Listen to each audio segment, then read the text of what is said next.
Motivation कहानी छोटी सी भी कहानी छोटी कदम बड़ी रवि एक छोटे कदम बड़ी जीत। रवि एक छोटे से गांव में रहने वाला लड़का था। उसके पिता किसान थे और घर की हालत बहुत अच्छी नहीं थी। रवि हमेशा सपना देखता था कि वह कुछ बड़ा रहेगा, लेकिन उसे यह समझ नहीं आता था कि कैसे।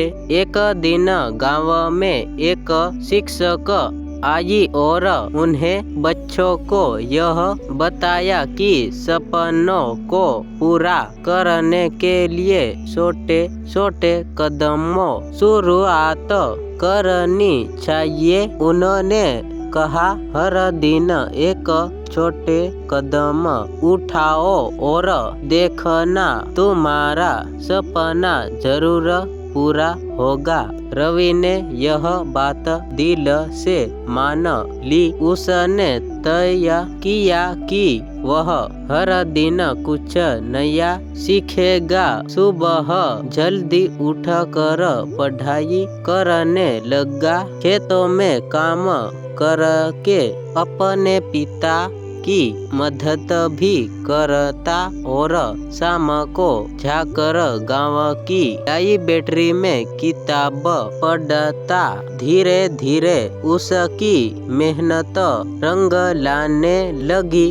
कुछ सालों बाद रवि ने गांव के सबसे अच्छे स्कूल में टॉप किया और उसे शहर में पढ़ाने का मौका मिला। उसने अपने छोटे छोटे कदमों से अपने बड़े सपने को हासिल कर लिया। सीख चाहे सपना कितना भी बड़ा हो, शुरुआत छोटे कदमों से ही होती है। मेहनत और ध्यान से सब कुछ मुमकिन है।